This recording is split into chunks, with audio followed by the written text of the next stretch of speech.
자, 코스닥은 0.92 올랐고요. 네. 726 그리고 코스피는 0.55% 올라서 2,562.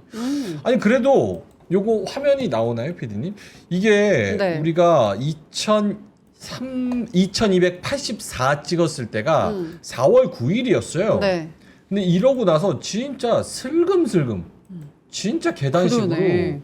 슬금슬금 올라와가지고 오늘도 2562 와. 뭐 2600선까지는 좀 힘들어 보이기는 하지만 어쨌든 야금야금씩 조금씩 올라와 주고 있습니다. 네. 그럼 보면은 오늘 뭐가 올랐냐? 반도체는 다 쉬거든. 음. 그러면은 LS 일렉트릭, 뭐 효성중공업, 특히나 우리가 그동안 언급하지 않았던 LG생건, 오. 두산밥켓 두산밥. 이런 것도 요 계단식으로 올라오잖아요. 봐봐요. 네. 4월 9일부터 똑같죠? 코스피 차트랑. 지수랑 같이 가네요. 지수랑 어. 똑같이 가요. 그러니까 두산밥켓, 뭐 요런 종목들, 현대오토에버, LS 여기도 그렇잖아요. 그러네. 4월 9일 찍고 쭉 올라오는. 전력. 예, 미래에셋. 요것도 4월 9일이겠죠? 오. 예, 미래에셋 요렇게.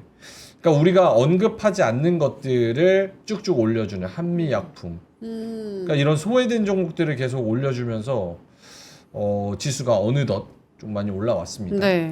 자, 박창한 본부장님 오늘 장 어떻게 평가하시는지요?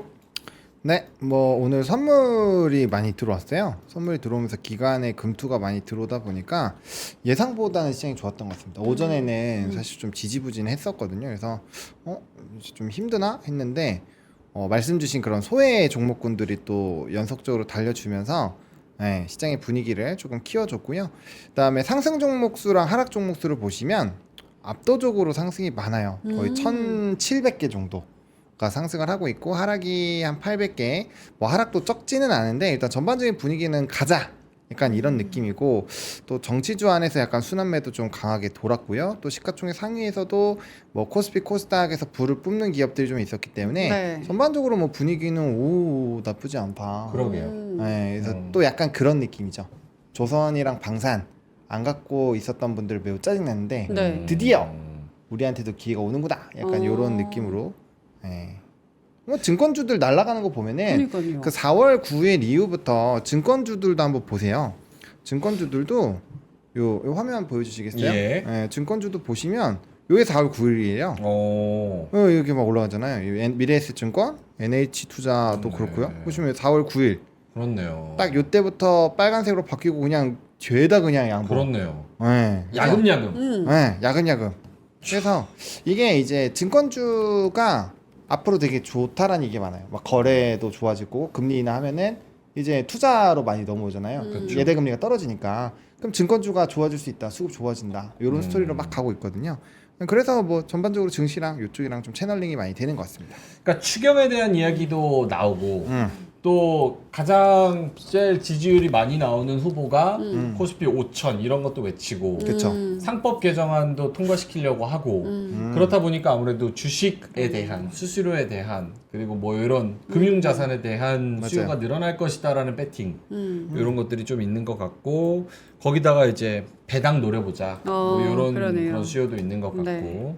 그래서 증권주를 우리가 진짜 많이 안 다루는데 안 다룰 때 야금야금 맞아. 2, 3%씩 꾸준히 계속 그쵸. 올라오는 기존에 요런 우리가 언급을 많이 하는 섹터 조방변 네, 플러스 반도체 그렇죠.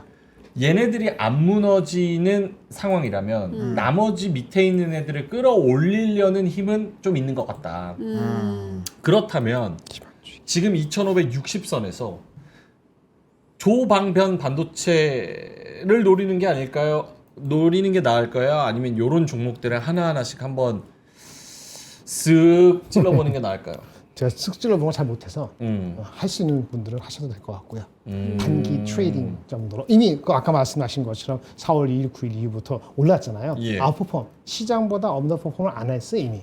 증권도 그렇고 그러니까 놓쳤다기보다는 그런 게 있으니까 아쉽게 더 올라갈 룸에 대해서는 우리나라 시장 자체에 대한 그런 뷰를 얼마나 믿고 베팅할 수 있느냐 기간에 대한 그런 그 규정이 있어야 될 것 같아요.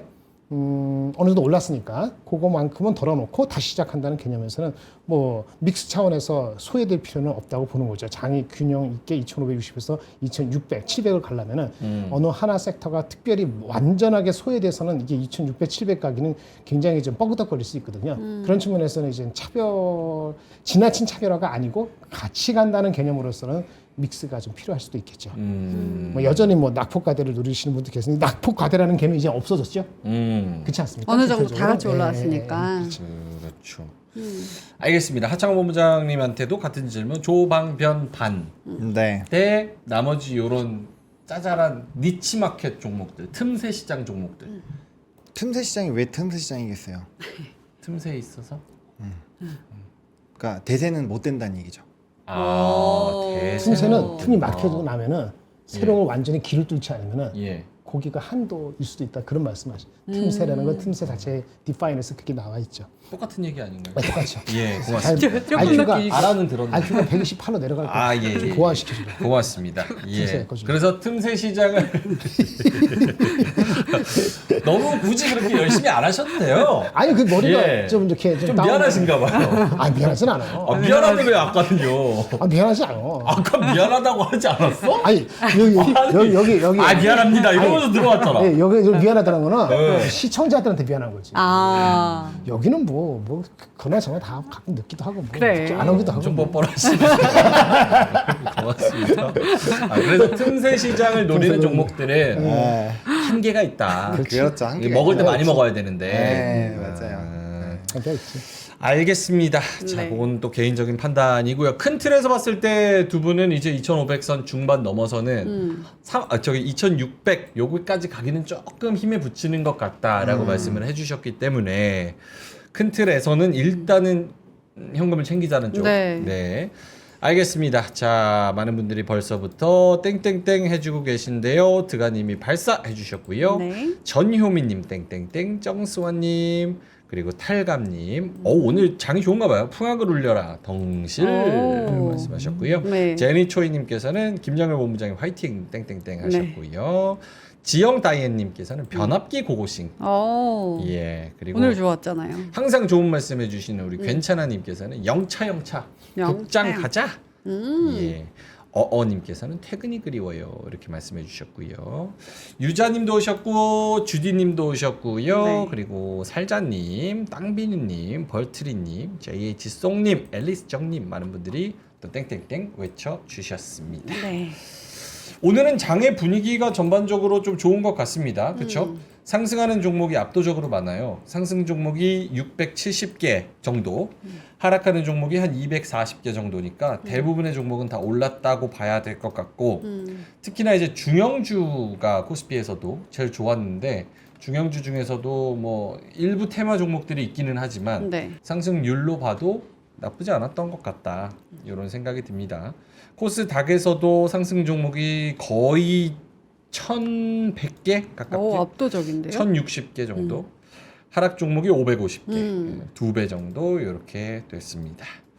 자, 오늘 전반적으로 뭐 휴일을 앞둔 시장인데도 나쁘지 않았던 시장인 것 같습니다. 하창원 본부장님한테 한번 시황을 들어보자면요. 네, 뭐 말씀 주신 것처럼 분위기는 좀 좋았고요. 막판에 뭐 선물이 조금 나가기는 했는데 그래도 뭐 전반적인 수급은 좀 유지가 되는 것 같습니다. 그리고 이제 미니 지수 선물, 미국의 이제 선물 지수도 마이너스권에서 플러스로 어쨌든 바꿔서 좀 끝났고요. 그다음에 이제 선물이 어쨌든 은근슬쩍 많이 들어왔어요. 이게 최근에 마이너스 2.7조까지 빠졌는데 네. 단기간에 이게 2조가 들어왔어요. 근데 지수가 그렇게 많이 오르진 못했거든요. 그러면 이제 둘 중 하나죠. 순환매를 빠르게 돌리면서 이제 바텀 피싱을 또 한번, 최근에 그렇게 올라가는 종목군들이 꽤 많아서 이제 4월 9일 아까 보여주신 대부분이 이제 밑바닥에서 기어 오른 애들은 바텀 피싱이거든요.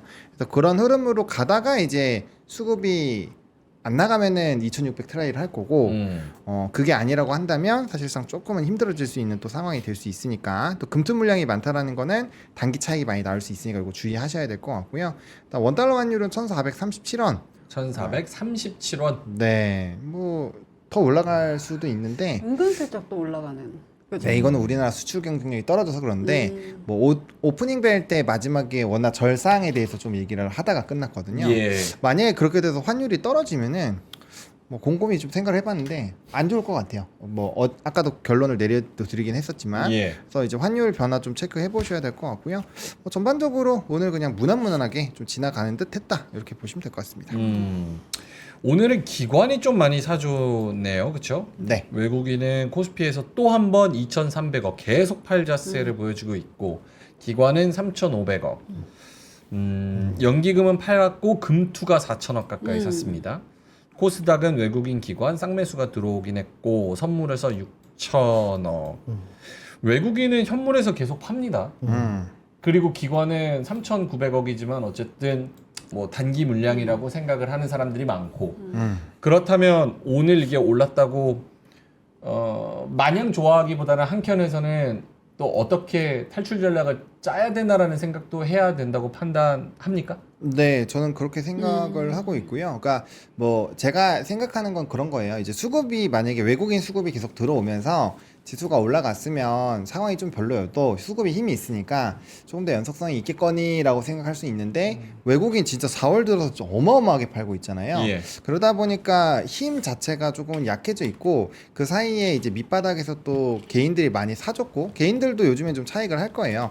그러다 보면 사주는 주체들이 조금 지지부진하고 오히려 팔고 있으면 이게 과연 올라갈 수 있을까? 이런 생각들이 좀 듭니다. 그래서 뭐 무조건 못 올라간다는 생각보다는 저는 좀 힘이 되게 들 것 같다는 생각이 들고요. 그래서 올라가다가 이제 꾀꼬닥하고 떨어지면은 그 윗라인에서 어쨌든 한 번 정도는 현금화를 할 수 있게끔 세팅을 해놓는 거죠. 그러니까 뭐 미리 지금 박수 칠 때 분위기 좋을 때 해놓는 걸 저는 제일 좋아하긴 하는데 그래서 매번 그렇게 얘기를 드리잖아요. 근데 만약에 그렇게 하기 싫으신 분들은 적어도 올라가다가 떨어지면 특정 구간에서는 내가 이거를 익절해놓고 어느 정도는 현금을 만들어놔서 이제 많이 떨어졌을 때 다시 사거나 그런 대응할 수 있는 정도는 준비를 해놔야 되지 않을까. 그렇게 하지 않으면 또 고점에서 물량 다 물려가지고 또 2,200, 2,300을 만약에라도 안 좋은 일이 있어 떨어지면 또 그땐 또 손가락 빨고 있어야 되거든요. 그러면 너무 힘들잖아요. 그걸 우리가 경험을 하고 있잖아요. 그러면 다음번에 같은 경험을 안 하기 위해서 당연히 좀 분위기 좋을 때는 일부 현금화를 해놓는 게 좋죠. 그리고 이게 이 지수가 2200대 후반에서 어쨌든 2500대 또 중후반까지 왔어요. 예. 그럼 포인트로 치면 300포인트가 올랐잖아요. 그럼 지수로 치면 10% 이상 오른 거거든요. 네. 15% 정도까지 최대로 보면은 그렇죠. 최저점에서 샀다고 치면 15%인데 물론 많이 없으시긴 하겠지만 누군가 샀으니까 올라온 거 아니에요. 그러면 지수가 15%면 우리나라에서는 정말 많이 오른 거죠. 그렇죠. 네, 그래서 단기적으로는 전 조심하는 게 맞지 않을까라는 생각은 유지를 하고 있습니다.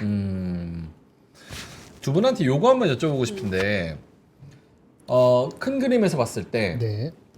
두 분이 지금은 어느 정도 현금을 챙기자라는 기조는 비슷하잖아요. 디테일에 좀 차이가 네. 있을 수도 있지만 그 반대 시나리오로 혹시나 생각할 수 있는 가능성은 뭐가 있어요? 예를 들어서 뭐 협상이 관세 협상이나 이런 것들이 생각 외로 굉장히 좋게 타결됐다. 그렇죠. 예. 라면서 시장이 반응을 한다. 이러면은 더 볼 수 있다. 뭐 이런 시나리오거나 반대되는 시나리오는 뭐가 있습니까? 김장희 본부장님. 반대되는 시장은 무슨 말? 더 내려가는 긍정 시나리오. 긍정적 시장. 그 일단 상호 관세가 우리가 뭐 10% 이하로 받는다든지 그러면 장 자체가 올라가는 거니까 섹터에 아까 구분 없이 다 올라가는 겁니다. 물론 더 빠진 게 더 올라가긴 하겠습니다만은 그건 누구나 상식적으로 우리 딸도 알 수 있는. 예. 우리 딸 모를 것 같다. 아니요, 아십니다. 모를 거야. 알고 계세요. 예. 그리고 두 번째는 자동차 약간 그런 것처럼 네. 반도체하고 그 스마트폰 이런 쪽 PC 여기에 관세가 없다든지 10% 미만이야. 그러면 또 결국 그 관세네요, 섹터만 관세. 가도 우리 섹터가 비중이 높으니까 물론 앞에 거보다는 약하지만 둘 다 이러면 더 좋고 둘 중에 하나만 일어나도 100포인트는 올라가지 않을까요? 관세 문제가 풀려야 네, 된다. 그게 뭐 모든 근데 모든 걸 저는 자주 오늘 시장 보면서 사실 시장 분위기가 좋았잖아요. 네. 근데 뭔가 지루하다? 라고 지루하다. 저는 느꼈거든요. 그게 지금 뭐 주도하던 그런 섹터군들이 안 갔기 때문인 것도 같고 이미 관세에 대해서는 어느 정도 다 반영을 한 것 같다? 이게 관세가 좋은 얘기가 나와도 아니면 안 좋은 얘기가 나와도 그게 어느 정도는 시장에 반영돼서 크게 반응을 안 하는 것 같다? 무언가 더 한 게 큰 무언가가 나와야 될 것 같은데 그게 뭔지 잘 모르겠고 사실 떨어지는 이유도 올라왔다 빼고는 없는 것 같아요. 뭔지 모르겠어요. 올라갈 이유, 떨어질 이유가 불분명하다? 이미 다 반영이 된 게 아닌가? 이런 생각이 들었는데 보노님 어떻게 보세요? 저는 그렇게 생각하지 않아요. 아니에요? 왜냐면은 네. 그 애매하다라는 거는 그 과정이 조금 애매해서 그래요. 예를 들면은 트럼프 푸치면 예를 들어서 트럼프 푸치 나왔다. 그러면 원래는 그게 이슈 소멸해서 쭉 올라가잖아요. 근데 이제 민트가 얘기해 주는 거는 보통 그러면 이슈가 악재가 소멸돼서 쭉 가야 되는데 그게 맞아. 안 가니까 애매하다고 표현하는 네. 거잖아요. 네. 그거는 제가 알아들었는데 왜 그렇게 될 수밖에 없냐면 해결된 게 아무것도 없기 때문에 그래요. 그냥 단순히 스탠스가 최악에서 좀 벗어났다 정도인 거지 아직은 해결된 게 하나도 없어요. 맞아. 그러니까 당연히 풋이 나올 수가 없는 거죠. 풋처럼 우리가 느끼고 있는 것뿐. 네, 그렇게 보시면 될 것 같고 연준도 마찬가지죠. 연준에서의 일부 의원들의 발언이 뭐 금리 인하를 할 수 있다 이런 스탠스인데 그것도 데이터가 기반이 되었을 때 그 얘기를 할 수 있는 거고 만약에 6월까지 갔는데 뭐 GDP가 박살난다거나 아니면은 뭐 에너지로 억지로 끌어내려놨었던 CPI가 뭐 예를 들어서 다른 데이터 뭐 다른 이슈로 인해서 막 급등을 해서 이게 올라간다거나 그래서 데이터가 안 떨어져요. 이래버리면은 그 말대로 못 하거든요. 그러니까 그것도 지금 애매한 거예요. 왜냐면 지금 당장 진행을 할 수 없으니까. 그래서 그것도 풋인 척 하고 있지만 풋이 아니에요. 네, 그래서 사실상 떨어지는 요인이 근본적으로 해결된 거는 거의 없다. 네, 그러니까 당연히 올라온 게 애매한 거고 제 생각에는 그런 것 치고 많이 올랐기 때문에 조심하자라고 계속 얘기를 드리는 거고. 근데 만약에 그게 뭐 명확하게 미국이랑 중국 정상이 만약에 만나요. 막 그런 일이 있거나 아니면은 이제 장관급이 만나서 우리 뭐 이제 관세 낮추기로 했어요. 뭐 이런 식으로 완전 스탠스가 잡혔어요. 그러면 2600 그냥 뚫죠. 그러면 뚫을 수 있죠. 하지만 그렇게 되기가 1기를 전제로 봤을 땐 거의 확률이 낮기 때문에 일단은 좀 지지고 볶고하면서 계속 괴롭히지 않을까. 뭐 저는 개인적으로 이렇게 생각하고 있습니다. 알겠습니다. 소울님께서 네. 좋은 질문, 좋은 답변입니다 해주셨고요. 살자님이 이게 질문이고 토론이지. 역시 우리 민트. 네. 민트? 저는 질문을 5개 했는데 민트요. 왜 나는 입 좀 닫아라 이러고 민트는 왜 하나 했는데. 소울님님 네. 감사합니다. 그럼 저도 날카로운 질문 칭찬 한번 받아보겠습니다. 칭찬 받읍시다. 너무 날카로울 것 같은데? 칭찬 진짜 네. 받아야겠어. 예. 장전에 지금 수님께서 네. 난 아직도 마이너스다. 현금화 불가하다. 이런 의견을 주셨어요. 지금 2,560 정도 와가지고 슬슬 현금을 챙기자라고 말은 했지만 아직 마이너스 10% 혹은 마이너스 20%인 분들은 그러면은 지금이라도 자르고 일단은 챙겨야 되는지 아니면 어차피 마이너스 10% 20%니까 또 다시 2,300 뭐 2,400 가더라도 그냥 일단은 냅둘 수밖에 없는 건지. 야 이거는 내가 이게 토론이지. 아니 그 얘기 안 하고 이게 클베리야. 그 얘기 안 하고 거기서 딱 멈추면 칭찬 막 들어가려고 했는데 아 정말 뻔뻔하시네요. 그 다음 얘기 얘기하지 말고 거기서 끊어야 되는데. 끊어야 돼? 알겠습니다. 예. 자, 좋은 질문. 보노님한테 네. 먼저. 이 질문을 저희가 어느덧 그 클로징 벨, 오프닝 벨 한 지가 2년 막 이렇게 넘어가잖아요. 맞아요. 그 사이에 하락장이 크게 4번 정도 있었거든요. 네 번째 질문이에요. 4번 들어본 질문인데 저의 대답은 항상 똑같습니다. 어떤 되게 좋은 질문이긴 한데 선택을 해야 돼요. 왜냐면 지금 상태에서 끊는 게 매우 어렵죠. 왜? 내가 손실을 확정지어야 되니까. 근데 어떻든 간에 보유를 하다 보면 한 번 정도 본전 기회는 줄 거예요. 10% 정도면 기회를 줄 거란 말이에요. 그러면은 이게 이제 계산을 잘 해야 돼요. 내가 밑에서 잘 내려왔을 때 그 현금을 팔아놓고 지금 사면 안 되죠. 지금 살 거면 팔면 안 되죠. 그래서 팔아놓고 현금을 가지고 쭉 꾹 참다가 정말 꾹 참다가 다시 2,300대가 왔어요. 그때 판 금액을 다 사실 수 있다면 저는 정리해도 된다고 봐요. 근데 하지만 그게 매우 어렵기 때문에 하지 마셔라. 근데 이런 고민을 하시는 게 제 생각엔 대체적으로 반도체 섹터일 거예요. 반도체 섹터. 그렇죠. 왜냐면 지금 조방변 뭐 변압기 살짝 빼면은 조방을 가지고 있는데 지금 마이너스다? 없이. 이게 사실상 불가능하거든. 그건 그렇죠. 거의. 네. 진짜 꼭지에서 잡지 않으면. 요즘 며칠 사이에 사지 않으면. 그렇죠. 그렇지. 요 며칠 사이에 사지 않으면 불가능하니까 아마 조방변 혹은 뭐 많이 갖고 계신 건 반도체니까 그렇지 않을까 싶은데 참고로 말씀드리면 보노님도 지금 반도체를 갖고 계시고 네. 그리고 플러스권인가 아직 마이너스권인가요? 플러스도 똔똔인가 보다. 거의 똔똔이죠. 똔똔. 근데 아직 가지고 계신 그런 상황이기 때문에 섹터마다 종목마다 다르겠지만 그거는 잘 눈치를 잘 봐야 된다. 알겠습니다. 김장현 본부장님한테도 요 같은 질문 드린다면? 맞아요. 그래서 그러면 질문을 좁히도 넓히도 왔다 갔다 하는데 저는 똑같습니다. 자기가 어디 들어갔던 간에 마이너스 7%는 무조건 자기가 들어간 타임이 틀렸다 인정하고 나온다. 10%가? 10%까지 안 가요. 시클리컬한 주식은 10%까지도 깁니다. 10%도 버리지 못해요. 거의 대부분 사람들이. 못 버리죠. 그러니까 안 되는 거예요. 7% 정했으면 무조건 결정을 해야 되는 거예요. 디시전을 하기로 룰을 정했으면 룰을 지키는 게 중요합니다. 그 다음 기회가 온다. 이제 2년 전부터 똑같은 얘기입니다. 안 그렇고 그러니까 이렇게 팔고 다시 못 사는 게 대부분이기 때문에 안 한다. 그러면 계속 그렇게 하시면 돼요. 그러니까 질문 똑같은 거고 예. 그냥 버린다는 거고 이제 그 손해 봤어. 반도체를 손해 봤어. 어떻게 할 것이냐. 이걸 말씀드릴게요. 요거 예. 페이지 페이지? 31페이지. 31페이지 베스킨라빈스 페이지. 31. 예. 골라먹는 거죠? 31살 정도면 얼마나 좋을까. 예. 참. 2배 드셨죠? 정확하게. 이러다 맞아요. 이러다 맞아요. 아니, 맞춰주는 거야. 리액션이잖아. 고마워. 예, 고맙습니다. 알겠습니다. 31페이지. 오케이. 네. 예. 4월 2일로 주가가 대부분 갔어요. 그렇죠. 한국은 넘어갔고 미국은 예. 한 3% 부족해요. 미국은 3% 부족합니다. 음. 그럼 4월 2일 주가는 관세가 이렇게 무지막히 떨어지기 전이니까 아무런 해결된 게 없는데 기대감을 올라간 게 있으니까 아까 말한 것처럼 빨리 올라간 느낌이 미국에 있는 겁니다. 우리나라 좋아진다 그러니까.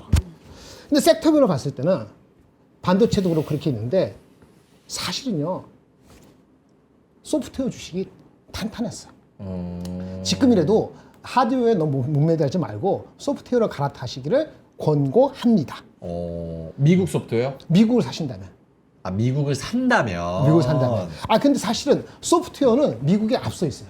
예. 하드웨어에서는 삼성전자 하이닉스가 미국의 마이크론이나 엔비디아나 TSMC보다 우리가 더 싸다고 우기를 끌어간 게 있긴 하죠. 우리가 안 들어서 그러는데.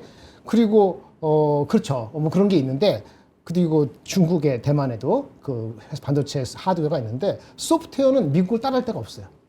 어쨌든 AI의 칩이 싸지고 화웨이가 챌린지하고 모든 것들은 소프트웨어로 해서 AI를 활용하는 애플리케이션 하는 게 용이하게 만드는 세상이 빨리 온다는 거기 때문에 AI 소프트웨어 가는 종목들이 잘 간다. 6개월을 보고 4개월을 본다. 이거 보세요.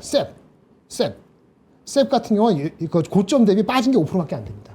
작년 연말 대비해서 지금 미국이 다 빠졌잖아요. 한국도 별로 올라간 게 별로 없죠. 근데 이건 압도적이잖아요. 이 엄청난 시가총액 큰 거. 심지어 팔란티아도 그렇고, 일라이리도, 월마트도 아웃퍼폼하거든요. 우리가 아까 마신 증권주 별로 눈치 안 보는데 증권주가 아웃퍼폼하듯이 예. 미국주는 소프트웨어가 단연 앞서 있습니다. 앞으로도 이렇게 갈 겁니다. 엔비디아가 안 간다는 게 아니에요. 엔비디아는 어떻게 하느냐 이거예요. 보세요. 엔비디아는 딥시크 이후로 이 주가를 가기가 굉장히 어렵습니다. 무슨 말인지 아시겠죠? 엔비디아 사시는 건 좋은데 절대 주가 안 간다는 게 아니고 그게 옛날식으로 영광을 해서 밸류에이션이 32배, 33배 갈 가능성은 제가 보기에는 굉장히 약해졌다고 봅니다. 1년을 갔는데 1년 넘게 갔죠. 그 높은 밸류. 쭉쭉 간 거. 그렇지. 근데 탁 틀어진 게 딥시크 이후로 결국은 무너진 거예요. 관세 때문만에 무너진 건 아니에요. 근데 관세까지 이루어지니까 뭉개진 거거든요. 근데 관세가 해결되면 어떻게 하죠? 올라오겠죠. 근데 관세 해결도 올라오지만은 중국하고 경쟁하고 이 이슈는 해결돼야 안 돼요. 안 된 거잖아요. 그러니까 관세만 가지고 이게 주가가 140% 안 간다니까요. 알겠습니다. 그러면 소프트웨어 주식을 사는 게 맞다. 예. 한국은 소프트웨어 주식이 없다? 그러면 다른 고민을 해야 되는 거죠. 그래서 제가 말씀드리는 반도 살 거 없고 하이닉 삼성전자 상황이 다르니까 그 목표 주가에서 빠지면 사든지 말든지 하고 장기주는 굉장히 공부를 하지 않으면 쉽지 않다. 그래서 제가 하드웨어는 저는 중립 위하라 봤잖아요. 근데 삼성전자가 우리나라 대표니까 삼성전자를 버리는 순간은 한국 언더퍼폼하고 규정을 하는 거기 때문에 그거는 자기의 마음을 정하고 접근해야 된다. 그래서 제가 그래서 조방변 왔다 갔다 하고 화장품 얘기하고 이런 것들이 그런 이유다. 알겠습니다. 지금도 변함이 없습니다. 정리를 하자면 네. 지금도 2,500 중반에서 마이너스권에 물려 있는 분들은 그거를 손절 쳐야 되는 게 맞는데 타이밍이 내가 잘못 들어갔다는 걸 인정하고 손절 쳐야 되는 게 맞는데 네. 그거는 결국 개인의 선택인 거고 만약에 그렇게 해서 갈아타고 싶으시면 네. 미국은 지금 소프트웨어 주식이 좋으니까 그것도 참고해보라. 오케이? 깔끔하네요. 예. 네. 자, 그러면은 오늘 화요일장 요렇게 코스피 0.5, 코스 0.65까지 올라갔네요, 마지막엔. 그리고 코스닥은 0.98, 1% 올라서 726 이렇게 끝났습니다.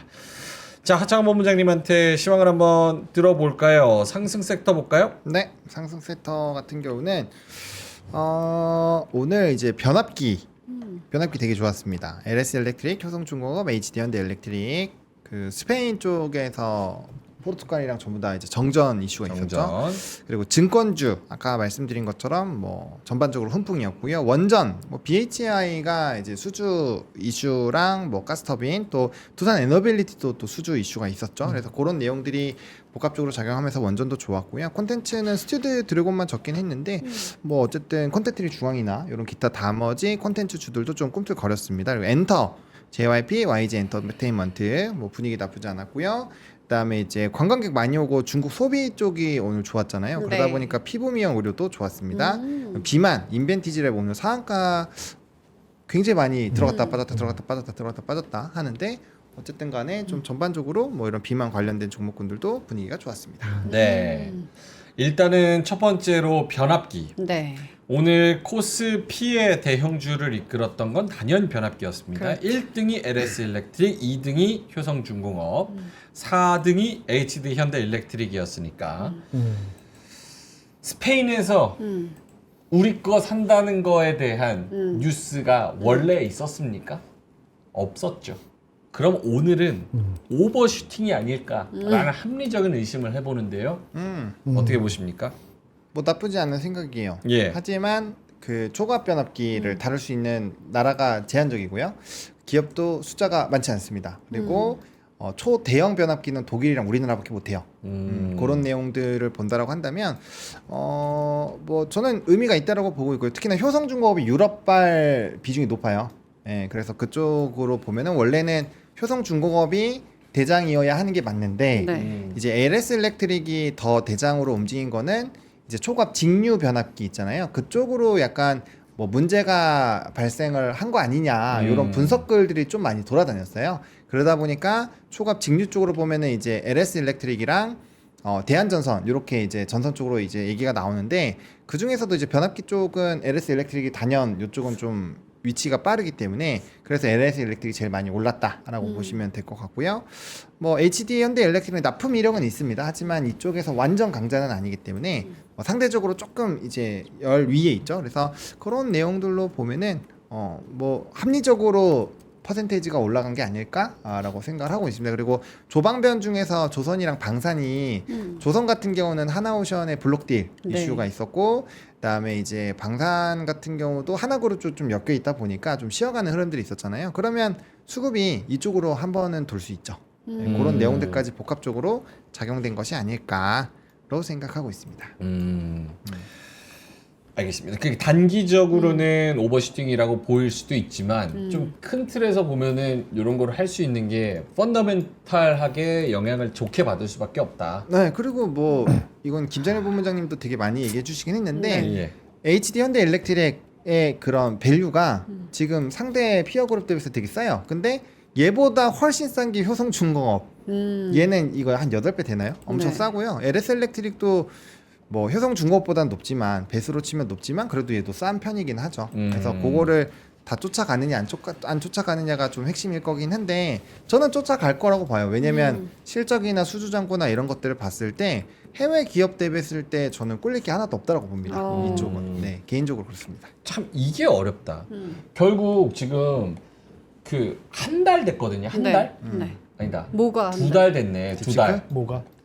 구자은 LS 그 회장이 이상한 얘기 하신 거. 발언. 중복 상장하고 나서 사지 마.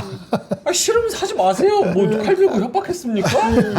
누가 사라 그랬어요? 굉장하신 중복 상장 분이야. 싫으면 안 사면 미국장 되지. 하시면 되고 LS 안 사면 되잖아요. 아. 이렇게 해서 그때 엄청난 반발이 있었는데 네. 또 이런 이슈가 있어서 주가가 오르면 투자자 입장에서는 또 요거 시세 차익을 그러네. 노리려고 들어가고 싶은 마음이 또 있는 거고. 지금 많은 분들이 그걸 잊고 있었는데 다시 한번 상기시켜준 것 같아요. 저는 맞아요. 항상 저 뒤끝 있거든요. 뒤끝 많아. 항상 기억하고 있거든요. 아. 예. 너무 잘해주신 것 혈액형 같아요. A형이죠. B형. 너무 기억인가? 열심히 안 하셔도 돼요. 왜 이렇게 아니 물어보는 거야. 분명히 O형은 아니야. 수혈해 주시게. 나는 A, B형 아니면 A형이라 봤어. 아, 어. 그래요? B형 아니에요? A형. A형이야. 아 맞아. A형이요? A형은 또 맞췄어. 제약바이오 쪽으로 가지 마시고요. 변압기 전선 그래 얘기하고 변압기로 있었어요. 돌아가야 돼. A형이구나. 이런 상황에서는 어떻게 해요? 그러니까 이런 거 보면은 사기 싫어 LS. 근데 또 호재랑 이런 거 보면 가. 그럼 사야 돼. 주식은 T로 하는 주식은 원래 거예요. 그렇게 하는 거지. 왜 그래요? 자꾸 감정을 넣어요? T가 맞지. 그 회장이 싫은 거 싫은 거고 돈이 되면 들어가야죠. 정부가 민주투사. 매번 건수마다 이렇게 만약에 SK텔레콤처럼 무슨 건수마다 나서면은 웃긴 거고 지나친 간섭인 거고 법과 규제를 실행을 잘하면 되지. 제대로 마련해 놓고 그대로 실행하게끔 인스티튜션에서 맡기면 되지. 그니까. 이 껌껌하게 된 무슨 1950년, 60년대 무슨 그 시대야. 그렇죠. 그러니까 제대로 만드는 법부터 그것부터 시작하는 게 중요합니다. 알겠습니다. 일단은 그냥 T적으로 T적으로. 냉정하게 이 이슈만 보면은 지금 말씀하신 수완이 맞죠? 거고. 오케이, 네. 알겠습니다. 다시 한번 보여주실까요? 일단은 변압기 쪽 이야기를 했고, 김장현 본부장님이 잘 말씀을 안 하신 것 같아가지고 증권주 관련해가지고 증권 잘 몰라. 안 하세요? 아니 해서 왜 안 하시는지, 왜 비선호하시는지. 비서하는 게 잘 몰라요. 그 거래량이 많으면 당연히 좋아지는 거고. 증권사에 있으시면 더 잘 알지 않아요? 뭐 증권사에 있었죠. 지금은 아니지만은 증권사에 있다고 그 주식을 주는 것도 아니고 특별한 거 없습니다. 관계 없죠. 삼성전자나 현대전자 다니면 하이닉스 다니면 그거는 애사심과 함께 가는 거고 증권맨들이 뭐 증권회사에서 주식 받습니까? 알겠습니다. 그럼 질문을 조금 바꿔볼게요. 네. 내가 반도체 회사 다닌다고 반도체 주식 사는 거 아니잖아요. 공부해보고 매력 있으면 사는 거잖아요. 그렇죠. 증권주가 그만큼 매력이 없다고 느끼시는 걸 텐데. 그렇죠. 기본적으로는 우리나라 거래가 네. 많이 늘어나잖아요. 거래가 아니면 계좌 수가 엄청 는다든지 예. 그런 시절이 있었죠.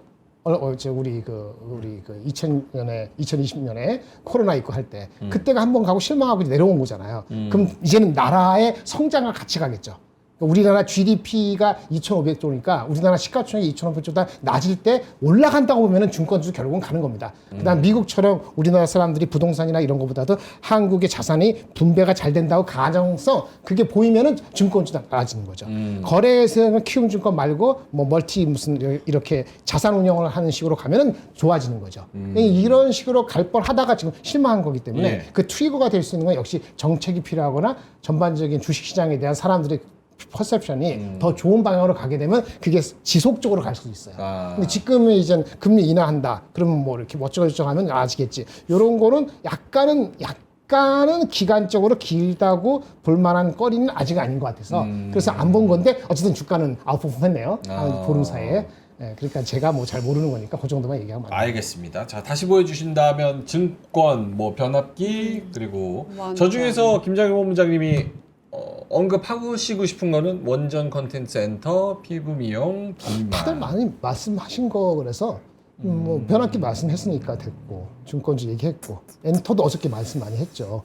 그렇죠. 화장품을 안 내시긴 했는데 화장품도 나쁘지 않았습니다. 피부 의료용 비슷하게. 근데 화장품도 어저께 많이 얘기했죠. 그 대형주가 좀 안전적이고 아모레퍼시픽 오늘 아침에도 얘기했듯이 LG생활건강 이런 식으로 가는 게 아니고 중소 브랜드는 하반기니까 조금 다르다. 이렇게 얘기한 그런 정도로 이해하시면 돼서 오를 만큼 오를 거고 오를 만한 이유가 있는 섹터가 올라서 뭐 크게 불만이나 이상한 거 없는 것 같습니다. 오늘 빠진 거에서 얘기할 게 좀 있죠. 하나 오션이나 이런 쪽. 알겠습니다. 그럼 오늘 상승한 거는 뭐 다들 즐기셨으니까 그럼 하락한 쪽으로 볼까요? 한번 넘어가 보겠습니다.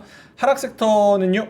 네, 아까 말씀드렸던 방산조선 게임도 오늘 좀 차익 났고요. 2차 전지. 뭐 보안주 좀 작은 애들 좀 많이 떨어졌고요. 2차 전지는 조금 떨어졌습니다. 그래서 오늘의 하락이 주는 조선 아하. 그리고 한화 오션이랑 한화 시스템 문제죠. 맞습니다. 네. 한화 에어로스페이스도 같이 떨어졌고 아가주아님께서 땡땡 나만 힘드네 오션과 시스템이라고 아이고. 말씀을 하셨거든요. 제 화면이 나오면 요거 한번 보여주시겠습니까? 네. 이게 한화 주요 계열사 지분 구조도인데요. 한화가 일단 그룹사로서 지배를 하고 여기서 솔루션, 에어로스페이스, 생명, 호텔 앤 리조트, 갤러리아 뭐 이렇게 있습니다. 네. 지금 문제가 되는 게 이제 오션이잖아요. 이제 산은이 지분 몇 프로죠? 11%? 19%? 19%인가요? 예, 예. 그렇게 알고 있는데. 그래서 그거를 블록디를 20%. 던진다라는 그 뉴스 때문에 지금 하락한 건데 한화 시스템과 한화 오션 그리고 한화 오션의 지분 30%를 가지고 있는 한화 에어로스페이스 그리고 한화 오션의 지분 11%를 가지고 있는 여긴 안 나오네. 한화 시스템은 한화 오션의 지분을 11% 가지고 있고 네. 한화 에어로스페이스는 한화 오션의 지분을 30% 가지고 있고 근데 이거가 오늘 떨어진 거 뭐 12%, 9%, 뭐 3% 이렇게 떨어진 게 지금 장 마감을 했으니까 네. 어떻게 바라보고 계신지 오늘 주가 하락 폭에 대해서 내용과 하락폭. 저는 더 떨어질 수 있다고 보고요. 그다음에 요 물량 해소되기 전까지는 좀 저는 어려울 수 있다. 이거를 뒤집을 만한 빅 이벤트가 생기지 않으면 일단 기존은 힘들 것이다라고 생각하고 있고요. 요거에 대해서 애널리스트 코멘트가 사실 전일 밤에 이게 뉴스로 나왔거든요. 그래서 새벽부터 막 코멘트가 막 올라왔어요. 근데 대부분이 부정적입니다. 물론 뭐 일부 증권에서는 뭐 이 물량이 나오고 나서 뭐 이제 밑에서 뭐 받아도 된다라고 했지만 대부분은 부정적으로 좀 얘기를 했고 아마 한 몇 차례 정도는 반복적으로 물량 부담이 나온다라고 생각하는 게 맞지 않을까. 뭐 저는 일단 이렇게 생각하고 있습니다. 김정일 본부장님요? 네, 저도 비슷하고요. 기본적으로 아까 오전에 말씀드렸는데 목표 주가가 뭐 러시에서 막 올라오잖아요, 애널리스트들이. 근데 항상 말씀을 드릴게요. 애널리스트 업데이트가요. 뭐 2, 3개 쭉 꾸준히 되는 게 아니고 하다가 갑자기 목표 주가 괴리가 벌어지니까 갑자기 확 올려. 근데 한 명이 아니고 너도 나도 얘도 오르니까 나도 바보 되는 것 같고 이게 하나오션 대표적인 케이스거든요. 그렇게 나올 때 조심해야 됩니다. 조심해야 돼요. 목표 주가 올라가는 건 목표 주가 못 따라가면서 막 이렇게 러시에서 갑자기 다 같이 나오잖아요. 그러면 거의 대부분이 10중 8 정도는 뭔가 나타나. 이런 게 아니더라도 비슷한 것들이 나타납니다. 유상증자가 됐든 뭐가 됐든. 그러면 그 순간에 맞는 거예요. 방법이 없습니다. 그리고 밸류가 더럽게 싼 게 아니거든요. 10만 원 갔을 때 PBR로 2027년도 PBR 4배 이상 줘야 되는 것이 10만 원 정도 목표 주가에 가는 거예요. 근데 9만 7천 원까지 어제 갔었거든요. 오늘 좀 빠지고 좀 더 빠지면은 그러면 아마 PBR이 한 2점 몇 배가 될 겁니다. 지금이 아니고 2년 뒤에 거. 그러면 혹시 그게 기간 조정 가면은 그 정도 사실 또 주워 담으려고 하는 사람이 생길 수도 있다고는 보여집니다. 근데 하나오션이 그 ETF에서도 조선에 들어가고 방선에 들어가거든요. 그러니까 둘 다 영향을 주는 겁니다. 예. 그래서 이렇게 하는 경우는 개별주로 접근해야 됩니다. 만약에 조선하고 방산이 하나오션의 펀더멘털 이슈가 아니잖아요. 그러면은 아까 말씀드린 것처럼 하나오션만 주식이 그런 거지 하나오션하고 관련되는 뭐 서플라이 체인에 하등의 이유가 없는데 많이 빠진 게 오늘이 아니듯 빠지면 그거는 들어갈 수 있죠. 펀더멘털이 믿는다면. 근데 그것도 센티먼트는 오늘 며칠 사이에 영향을 줄 수도 있죠. 그런 걸 감안하면서 접근하셔야 됩니다. 아니 그러면 한화 에어로스페이스랑 한화 오션 자체는 개별주로 그렇다고 치고 네. 한화 에어로스페이스랑 한화 시스템은 억울하지 좀. 억울하다고 생각하는지 아니면 지분을 가지고 있기 때문에 그만큼의 계산기를 두드려서 빠졌다고 생각을 하는지 이게 사실은 그 계산하기가 매우 어려워. 왜냐면 일단 첫 번째로 하나그룹주가 전반적으로 모멘텀을 받으면서 올라왔고 거기서는 밸류에이션보다는 사실 센티멘탈적인 모멘텀이 강하게 지금 올라온 상황인 거잖아요. 그렇죠. 그러니까 계산기를 넘버로 때리기가 매우 어려운 상황인데 맞아요. 그래서 지금 요거 떨어진 것도 억울하다 안 억울하다도 좀 감으로 때려잡아야 되는 그런 경향이 좀 있어요. 어떻게 보시는지 모르겠어요. 네, 뭐 그렇게 생각을 하고 있습니다. 그리고 뭐 저는 시스템 같은 경우는 전 실적이 사실 제가 봤을 땐 좀 별로였어요. 예. 그러니까 영업이익은 잘 나왔는데 영업이익은 예상치보다 26%가 아마 상회했을 거예요. 근데 매출액이 YOY 기준으로 많이 올랐는데 예상치 대비했을 때 거의 보합 수준이었고 순이익은 많이 빠졌거든요. 그래서 그런 내용들도 약간 영향을 주지 않았을까라고 생각을 해서 네, 저는 뭐 오션 때문에만 다 빠진 건 아닐 것이다라고 저는 개인적으로 생각하고 있어요. 시스템의 실적 발표도 어느 정도 추가로 더 빠지는데 영향을 준 것 같다. 그게 아니었으면 아마 에어로스페이스보다 한 1% 정도, 뭐 많게는 한 2% 정도 더 빠지는 정도로 끝났을 것 같은데 지금 많이 빠졌잖아요. 그거는 분명 실적에 대한 부분도 일부 영향이 있지 않았을까라는 생각이 있습니다. 뭐 어렵게 생각하냐? 그냥 한화 붙은 거 다 탈출. 말씀하시는데 어느 정도 단기적으로 그럴 수 있죠. 그럴 수 있죠. 왜냐면은 그러니까 우리나라에서 그 연도별로 막 엄청 대박을 쳤었던 게 이제 뭐 차화전부터 시작해서 막 그렇죠. 이렇게 있잖아요. 그런 것처럼 사실상 작년부터 올해까지는 조방변이 거의 그거 다 해먹긴 그렇죠. 했거든요. 맞아요. 그러다 보니까 어느 정도는 한번 바뀔 때가 되긴 했어요. 특히나 2년차 됐을 때 물론 산업의 사이클이 기니까 한번 세게 조정 나고 다시 갈 수는 있지만 어쨌든 간에 고점에서 보통 조정 나오면은 변압기 같은 경우도 30-40% 기본으로 나왔으니까 요번에 조선도 떨어지기 전에 한 40% 정도 나왔죠. 그럼 방산도 비슷하게 빠질 수도 있으니까 그런 것들 감안하셔가지고 비중 조절을 잘 해주시는 게 나쁘지 않을 것 같아요.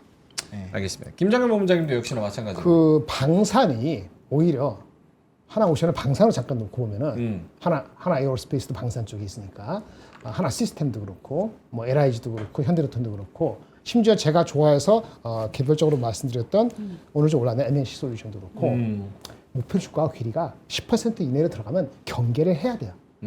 지금 말씀드린 전부 다 목표 주가 10% 이내로 왔을 때 지금 내려맞은 겁니다. 그게 하나 오션이 이 핑계로 내려갔습니다만 다른 것도 목표 주가 괴리가 한 자릿수로 들어왔어요. 근데 목표 주가 괴리가 벌어져 갖고 아직 룸이 있는 곳이 있어요. 뭐가 있어요? 변압기, 조선, 삼성중공업 이런 것들은 아직 목표적 괴리가 있어요. 그럼 거기부터 들어가겠죠. 여기부터 들어오지 않을 거 아니겠어요? 그게 기간 조정이든 뭐든 간에. 그래서 방사는 밸류에이션 상에서 좀 부담이 느끼는데 근데 요거 빠지고 바로 더 빠질 것이냐 이렇게 묻는다면 여기 더 빠지는 거는 두 가지입니다. 유럽에 있는 방산주가 빠지거나 반도체가 올라가서 수급을 끌어내리면 오늘 멈추지 않고 더 빠질 겁니다. 그런데 그쪽이 막 움직이지 않으면 빠지고 눈치를 볼 건데 밸류에이션 와이즈 간격이 좁혀졌기 때문에 편안하지 않은 구역이라는 건 여전히 변함이 없어요.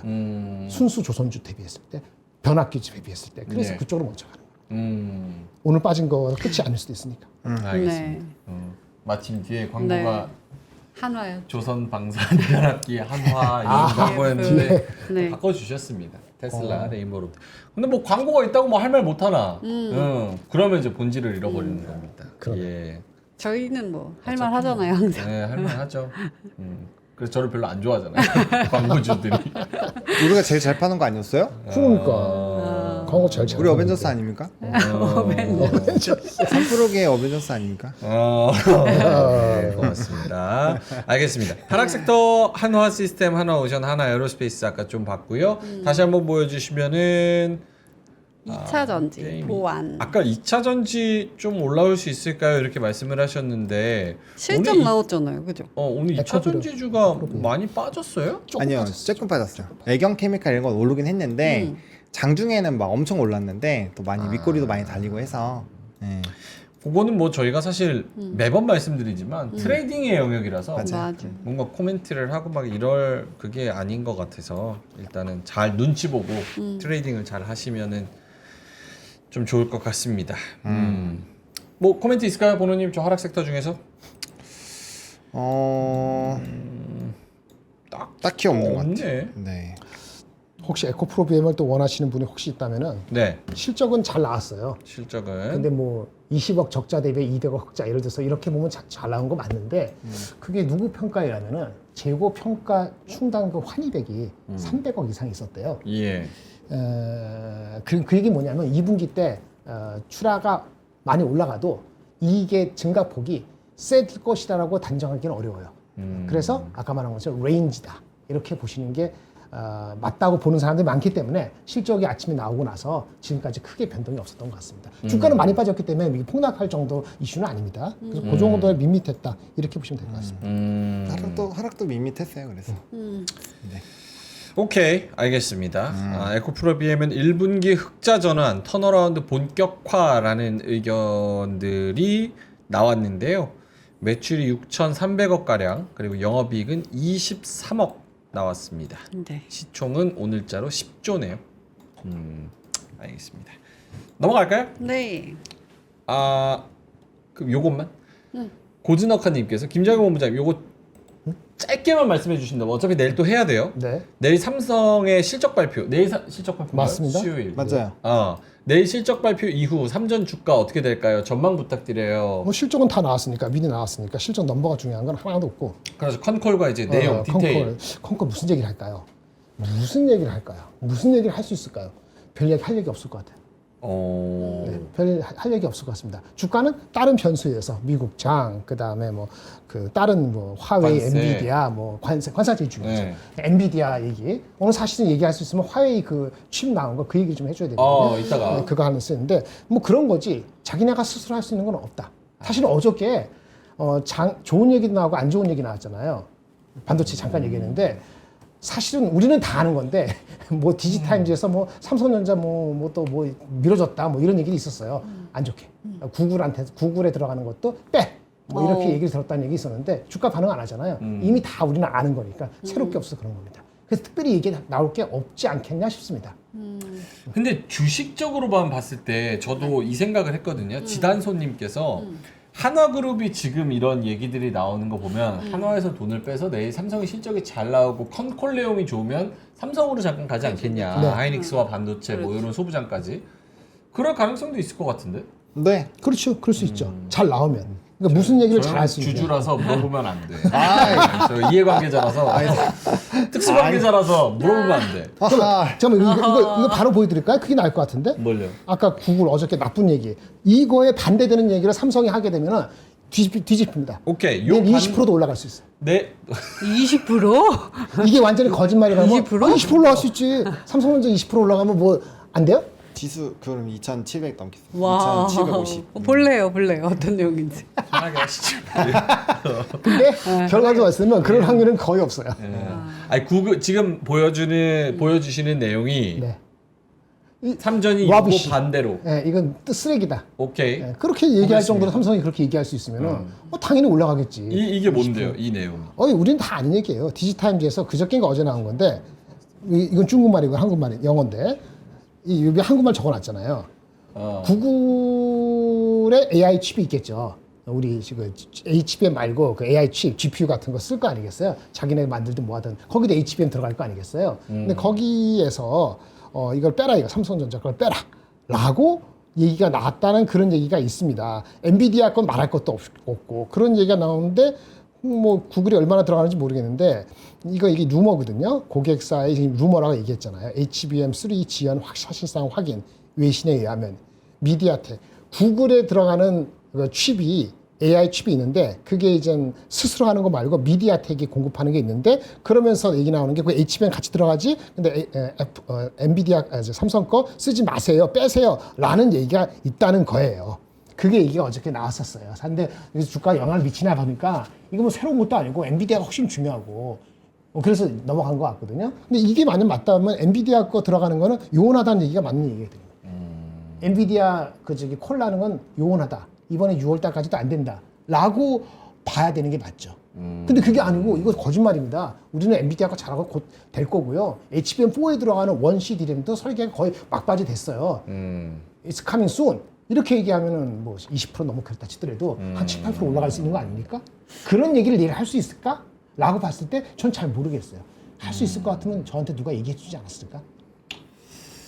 오케이, 알겠습니다. 결국은 내일 그 컨콜에서 HBM3E에 대한 여러 가지 카더라들, 요거를 삼성이 조금 더 클리어하게 이야기를 해주면 네. 주가에 긍정적으로 반영을 할 수 있다. 사실은 실적과 내용이 중요한 것보다는 관세 협상과 매크로적인 이슈와 뭐 그런 것과 HBM3E 요 내용을 조금 더 명확하게 해주는 게 더 주가는 긍정적이다. 네. 오케이, 알겠습니다. 특징주 넘어갈까요? 네, 특징주로 넘어가 보면요.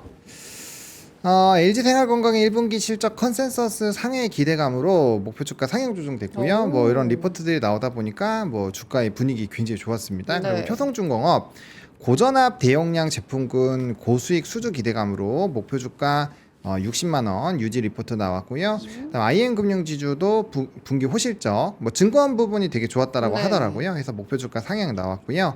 그다음에 두산 밥캣 관세 리스크에서 상대적으로 안전하다. 라는 얘기가 나오면서 매수견이 홀드해서 상향 조정됐다라는 거.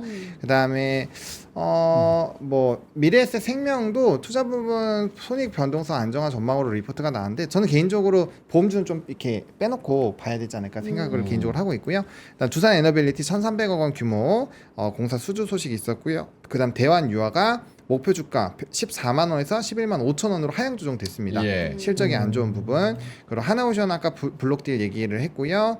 그다음에 이제 BHI 이 컨센서스 상회 전망 및 수주 증가세로 인해서 목표 주가를 더 올렸습니다. 3만 원으로 기세를 좀 타고 있고요. 그다음에 뭐 RFHIC가 글로벌 방산 기업과 협력 확대 기대감이 있다라고 해서 특징주로 좀 꼽혔습니다. 오케이, 알겠습니다. 장중 특징주 오늘 리포트 위주로 좀 많이 이야기가 나온 것들 정리를 네. 딱 해주셨습니다. 고맙습니다. 예, 안녕하세요. 예. 자, 그러면은 뉴스 가볼까요? 네, 뉴스는 이 텔레콤인데 요거를 이제 만약에 혹시나 휴대폰 바꾸고 싶으신 분들 있잖아요. 네. 그럼 요거를 빌미로 휴대폰 요걸 바꾸는 거 괜찮을 것 같아요.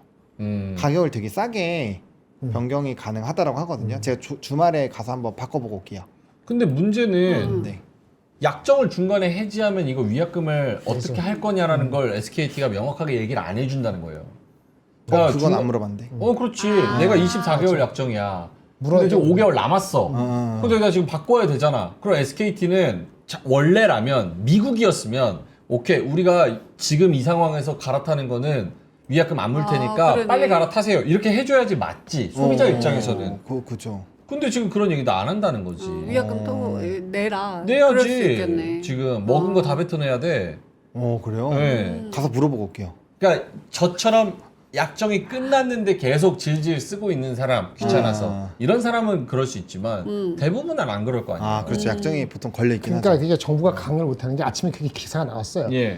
그 고학스 뭐 개인정보보호위원회 위원장이 얘기하기를 뭐냐면 그 약정 관련해서 해킹 때문에 통신사를 바꾸게 된다면 위약금 문제도 해결해 줘야 되는 거 아닙니까? 라고 질문하니까 네. 해결해 줘야 하는 것 아닌가 싶다. 검토해 보라. 이게 열받는 포인트야. 나한테 그러네. 아니 죄송합니다. 예, 죄송해요. 맞아요. 네. 열받죠. 이거 뭐야? 그럼 어떡하라는 거야? 이게 지금 사고가 났을 때에도 좀 시간이 지나서 이 얘기를 했다는 거 플러스 오늘에서야 안내 문자가 왔습니다. 1시간 전에. 그거 엄청 열받는 거지. 거기도 열받는 내용인데 그거 제가 좀 이따 얘기하고. 어쨌든 이런 고객들의 피해를 좀 최소화하기 위해서 많은 걸 해야 네. 되는데 결국은 야 그거 정부 그 과징금 해봤자 뭐 얼마나 되냐 몇백억 내고 퉁치면 되지. 이런 사태가 계속되니까 기업들에 대한 이런 징벌적 손해배상을 좀 세게 해야 미리 맞아. 예방도 하고 그러죠. 그러니까 회사 쪽에서 알아서 전향적으로 고려해야 되는 거야. 그렇게 이해한다는 정도로 끝이에요. 근데 문제는 이게 해결이 말이죠. 얘기했는데 짧으면 2, 3개월에 정확한 걸 알고 해결할 수 있는데 잘못하면 1년 갈 수도 있다라고 또 얘기하고 있어요. 그러면 이거 흐지부지 될 가능성도 있습니다. 잘못하면. 오늘 제가 사이버 침해 사고 관련 안내라고 해가지고 네. 3시 2분에 온 SKT 문자를 말씀을 드릴게요. 심력 그쳐드려서 죄송하대요. 피해를 막기 위해서 최선을 다하고 있대요. 여기가 열받는 부분인데 네. 유심 보호 서비스 그러니까 소프트웨어적으로 막을 수 있는 부분 해킹을 원천 차단할 수 있대 이거를 그래서 믿고 요거를 가입해 주시기 바랍니다. 서비스 가입 예약만 하셔도 피해가 발생하면 SKT가 100% 책임지겠습니다 라고 하는데 네. 그러면 이거를 못하는 나이 드신 분들도 있을 거고 맞아요. 뉴스를 잘 안 보시는 분들도 계실 건데 그런 분들은 피해를 입는다면 그럼 100% 책임을 안 지겠다는 거야? 지금 그 의도가 깔려 있다는 거잖아. 지금 이로 인해서 일어나는 모든 사태들을 저희가 책임질 테니 안심하십시오라고 얘기를 해야지 맞는 거지. 요거 가입하세요. 요거 가입하시면 그 한 내에서 저희가 100% 책임질게. 그렇죠. 그렇지. 이건 말이 안 되지. 그럼 니네가 강제 가입을 시키던지 어쩌던지 조치를 취해야지. 우리 와이프하고 이제 장모님이 SK텔레콤이더라고. 네. 와이프는 했거든. 근데 오늘 어디 갔냐면 아침부터 장모님한테 하는 거야. 그거 할 줄 모르잖아. 해드리러. 그러니까 이 엄청난 시간로서 이런 게 있는데 이거 해줄 사람이 없는 사람들은 그냥 모르고 넘어가는 거야. 그 피해를 볼 수도 있지. 근데 그건 모르겠다는 거잖아. 그러니까 이런 상황에서도 기업의 피해를 정말 최소화하고 진짜 최악의 상황에서 우리가 과징금 저게 해고 회장 나와가지고 고개 한번 숙이고 1년 지나면 다 잊어 이런 태도가 딱 여기에서 보이고 맞아. 지금 자금의 현실에서 맞아. 다 나타나는 게 열받는다는 거지. 맞아. 동감합니다. 네. 만약에 맞아요. 이래서 과징금 만약에 한 뭐 10조 때려 받아야 돼. 그럼 이렇게 나오겠어? 이렇게 안 하지. 맞아요. 그러니까 10조는, 잘못됐다는 10조는 거죠. 그렇고 예. 한 1조만 때려도 얘네 버는 게 1년에 2조가 안 되기 때문에 아니 아마 진짜 웃긴 게 확실하게 이거 저기 통신사 요금 일주일만 안 내도 득달같이 전화 와가지고 맞아. 내라고 난리를 치고 맞아요. 장난 아니에요. 현금을 매달 그렇게 뽑아가면서 음. 이따위로 해? 말이 안 되지 이거는. 빨리 바꿔 KT나 다른 쪽으로. 아, 바꾸지도 못해요 유심. 안 돼? 아니 뭐 어디 가서 어떻게 바꿔요 유심 그러니까. 없다는데. 부족하기는 한데 어떻게 원래는 이제 있나 봐. 교환을 할 거면 교환 관련된 유심은 있는 것 같고 있는 것 같아. 그 다음에 또 이제 기다리셔가지고 뭐 2시간 기다려서 바꾸신 분들도 있고 그러니까 이제 재고가 근데 지점마다 다 있는 건 아니니까 약간 복불복의 영향이 좀 있지 않았나 해서 일부분은 바꾸셨을 거고요. 근데 그게 한 100만 개인가 200만 개인가 있었다라고 하니까 그거는 뭐 그거대로 진행이 됐을 거고 나머지가 이제 생산을 해서 뭔가 해야 되니까 좀 애매한 것 같고 그다음에 텔레콤은 어쨌든 간에 그 유심 교체 신청을 미리 할 수 있어요. 네. 그 티월드 들어가시면은 그 유심 보호 서비스랑 그 교체 신청하는 거를 해놓을 수가 있으니까 좀 새벽에 일어나셔가지고 하시면 접속이 되거든요. 그런 거 그리고 해놓으시면 좋을 것 유심 같아요. 보호 신청 이거를 미리 하라고 하잖아요. 네. 티월드 들어가서. 어. 일단은 그냥 지금 들어가면은 이제 몇 시간 기다려야 되는 거고 저는 이제 새벽에 일부러 깨서 그때 들어갔습니다. 아, 그래서 사람 바로 확인을 없을 때. 했어요. 아. 문제는 뭐냐면 지금 이제 황금 연휴잖아요. 쭉 맞아. 쉬잖아. 그럼 해외 가는 사람이 어마어마하잖아요. 로밍 그렇죠. 안 돼요. 이게 로밍이 안 돼. 맞아요. 안 되지. 유심 보호 진짜? 신청을 하면 안 돼. 이거를 풀고 로밍을 따로 신청을 해서 해외를 나가야 되는데 맞아요. 해외 나가 보셔서 알겠지만 해외 나가면 그 로밍을 받으려고 휴대폰을 한번 껐다가 켜야 돼. 맞아요. 그러면은 제일 하지 말라는 게 휴대폰 껐다 키라는 거잖아요. 맞아요. 왜냐면 그게 초기화되면서 다른 심이 켜질 수 있으니까 내게 먹통되고 해킹폰이 켜질 수 있으니까 키지 말라는 거잖아. 근데 지금 이거를 유심보호 서비스 가입한 사람은 그거 풀고 해외 가서 로밍을 받아야 되는데 그럼 그때 핸드폰 껐다 키는 걸 어떻게 할 거야? 그러니까 그런까지 복잡한 것까지는 다 못하는 거지. 지금 설명해 줄 수 못하는 정신이 거지. 나간 놈들이에요. 못하는 거지. 그런 거지. 이 타이밍이 아주 그냥 거지같이 걸린 거지. 누군가 분명히는 아니고 피해를 분명히 볼 가능성이 꽤 높은 거지. 당연하죠. 그것까지 배려는 못하는 것 같아. 그러니까 그러면 안 되지. 이거 지금 몇 천만 배려가 원 아니고 털릴 수도 그것까지 있는 생각 못하는 사람들이 거야. 많은데. 어제랑 근데 되게 스탠스가 바뀌었네요. 어떤 내 거야? 거 털어가라. 막 이러더니 저는 왜 갑자기 무서워졌나 아니 보네. 솔직히 아니 그런 건 아니고 개인적으로 봤을 땐 난 털릴 게 없어. 왜냐면 난 마이너스 대출도 안 나오는 사람이잖아. 해봤자 뭐 단기 카드론 19% 연으로 해가지고 이자율 그렇게 해서 100만 원 나와. 그거밖에 안 나오니까 난 상관없지. 근데 이제 털리는 사람들이 맞아요. 많은데 이렇게 양아치 짓 하는 애들 맞아, 보면 너무 짜증나. 맞아. 돈은 돈대로 벌어갖고. 끝. 네. 자 그러면은 어떻게 뉴스 오늘 보고 한마디? 있었는데 네. 네 한마디. 오늘 한마디 하죠. 사실 오늘 명박대전은 뭐 별로 할 게 없죠. 그렇죠. 호텔 신라도 약보합, 한미반도체 뭐야?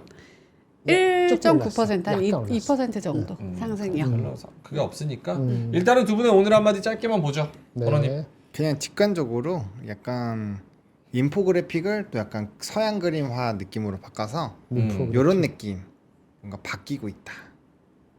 변화 하락. 요거는 배. 아 조선 방산에서 은근슬쩍 바뀌고 있다. 배랑 그 얘가 희미하게 이제 이렇게 꺾이고 있다. 그리고 변화 해가지고 부상되는 게 뭐 화장품, 그 다음에 변압기, 막 이런 애들이잖아요. 이런 애들이 새롭게 이제 새싹처럼 이렇게 돋아나고 있다. 약간 이런 느낌으로. 순환매가 도는 큰 전환점이 있을 수도 있다. 네, 뭐 그런 느낌으로 한번 그려봤습니다. 네, 알겠습니다.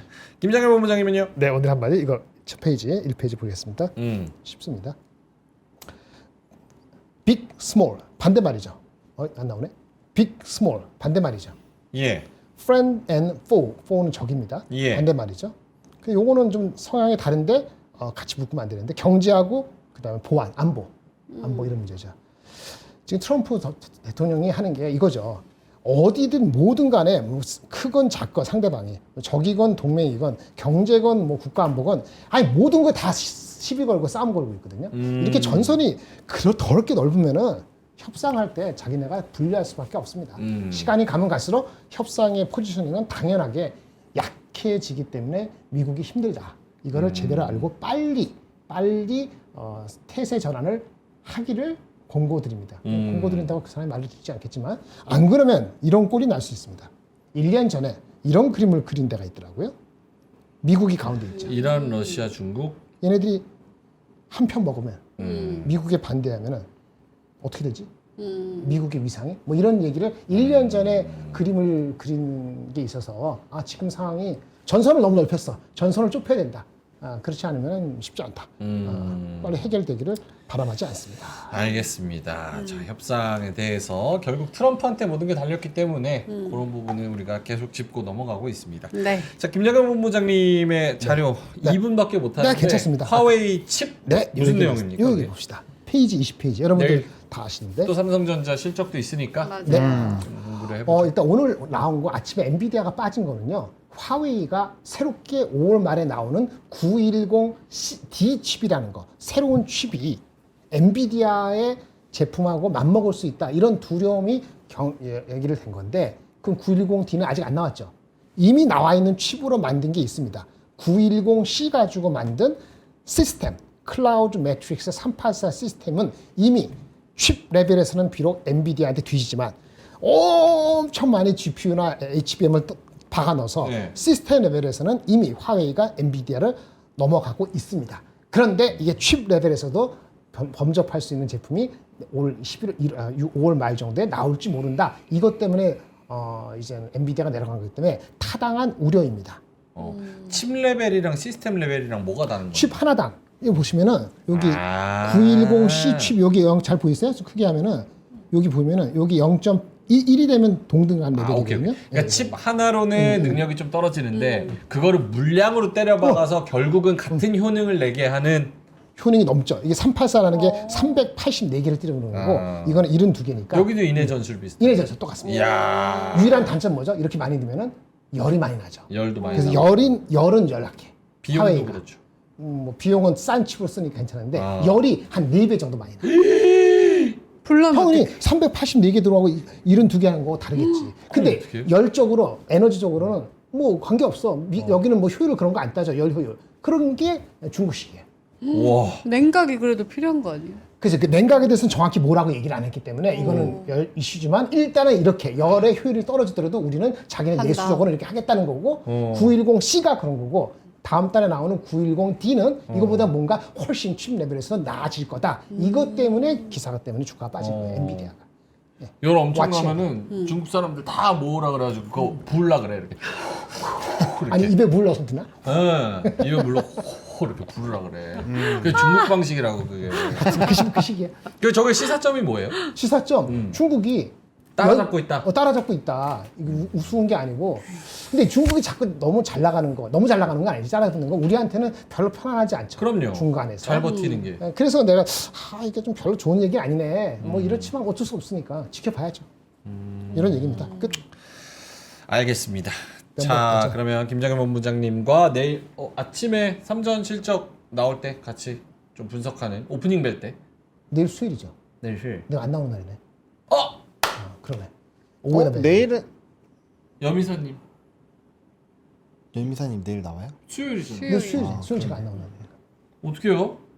잠깐 나올까? 전화 연결. 같이 나오셔도 되잖아요. 9시 30분 잠깐 나올까? 차라리 그림은 보노님이랑 김장현 본부장이 여기 앉으시고 제가 저기 앉고 여미사님 저기 앉으시면 되죠. 뭐가 잘 거야. 패널로 나와요 그러면. 패널로 나 패널로. 패널로 나는 모르겠다. 나오세요 진짜. 일단 그 실적이 아니고요. 그 컨퍼런스가 10시에 합니다. 아 그래요? 9시는 제가 어차피 나와도 의미가 없습니다. 10시 이후니까. 알겠습니다. 오후에 나와야 돼. 오케이 알겠습니다. 자 그러면은 이제 명박대전 짧게만 하겠습니다. 1분만 네. 할게요. 명박대전 빰빰빰빰. 자 오늘 네. 하루 있었습니다. 하루 수익률 한번 볼까요? 한미반도체 대 호텔신라, 호텔신라 대 한미반도체였는데요. 민트는 1.7%의 수익이었고요. 저는 0.1%. 올라왔네요. 아까 하락이었는데. 그래도 강보합으로 마감을 했습니다. 민트는 사실은 별 네. 뭐 고민이 없잖아요. 저 근데 너무 아쉬워요. 왜요? 뭐가요? 저는 더 갈 줄 알았거든요. 더 갈 수도 있었지. 오늘 더 가고 딱 빼야지 했는데 별로 안 갔네. 밑거리가 나야말로 달린 더 갈 건가? 줄 알았어. 호텔 신랑 뭐야. 거기는 기대감이 없었어요. 아, 음. 그래서 가져가요? 그래서 저는 빼려고요. 아, 너무 변동성이 커서. 야, 좀 가져가 보지. 그래요?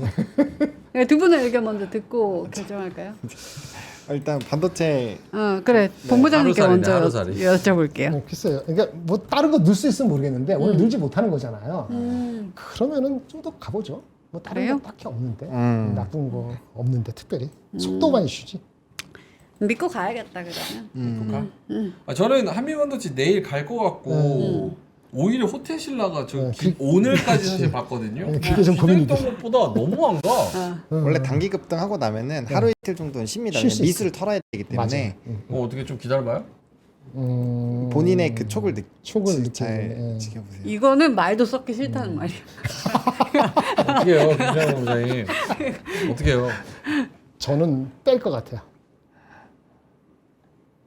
아 그럼 그래도 가져갈래. 연휴가 그래도 있으니까. 한번. 그렇구나. 그래. 황금 연휴. 금요일까지 한번 가보자. 네, 금요일까지. 아저씨. 연휴가 있으니까. 오케이, 알겠습니다. 그럼 둘 다 가져갑니다. 네, 네, 가져갑니다. 아, 한미반도체 내일 갈 것 같은데. 저는 빼야 될 것 바꿀래? 같은데. 그건 싫어. 그건 싫어. 알겠어. 자, 그러면 네. 한미 반도체에서 미가 미국의 미짠 거 여러분 알고 계신가요? 네. 왜냐면 뭐라고 연결 못하겠다. 그냥 건갈게요. 네. 자, 미국 투어 6기 모집하고 있습니다. 이번 주 근로자의 날부터 황금 연휴가 이어지고 있는데요. 지난 미국 투어 5기 모집 때 단 5일 만에 마감이 됐습니다. 그래서 앵콜로 오픈을 했는데요. 실리콘밸리랑 월스트리트 투어를 떠난다고 합니다. 선착순 경쟁이 지난번에 치열했는데 워낙 관심이 뜨거워서 아쉽게 신청을 놓치신 분들도 있고요. 웨이팅 리스트에 또 올려놓으신 분들도 있었습니다. 그래서 어렵게 다시 실리콘밸리 현직자, 이 현직자 실리콘밸리, 네. 중요하죠. 그리고 월가 기관 투자자, 요것도 만나서 세미나하고 같이 이야기 듣고 한 바퀴 돌아보고 뉴욕 스톡 익스체인지 갔다 오고 거기 3% 부스 이만하게 있거든요. 이야, 가보고 진짜요? 또 거기 그 뉴욕 스톡 익스체인지 보이잖아요. 거기 벽이 다 3% LED로 다 도배돼요. 이야, 진짜? 진짜로? 나도 한 번도 안 가봐서 모르겠네요. 그거 사진이 있나, 피디님? 그거 보여주면 보는 게 믿는 거지. 사진은 또. 냉장고랑 서큘레이터라고. 사진은 다른 또. 거. 일단 알겠어요. 알겠어요. 예. 그래서 실리콘밸리 현직자 그래서 등등 해가지고 6기로 오픈을 했어요. 6월 1일부터 8일까지입니다. 그래서 요거를 고정 댓글에 링크 저희가 박아드리고요. 네. 또 더보기란에 보시면은 있으니까 더보기란에서 눌러서 3%와 같이 여행 떠나보시면 정말 잊을 수 없는 추억이 될 거라고 자부합니다. 네.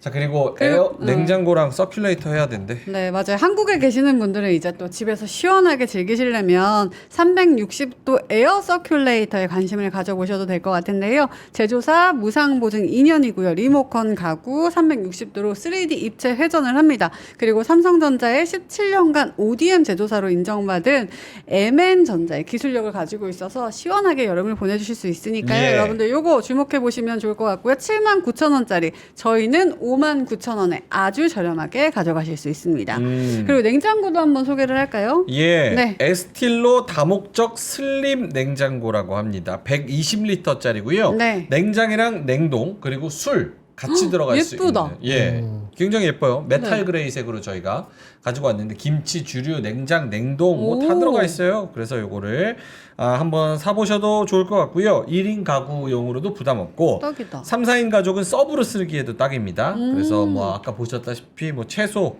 과일, 와인, 생선, 고기, 김치, 맥주, 네. 소주 슬러시 보관할 수 있다고 해요. 네. 김치 냉장고 모드도 되고요. 성해가 발생되지 않는 간접 냉각 시스템이라 그래요. 오, 이게 좋다. 그리고 메탈 도어 디자인으로 지금 아래 디자인 나오고 있죠. 고급스럽게 63만 원짜리예요. 근데 저희가 49만 8천 원에 드립니다. 싸네. 괜찮은데요?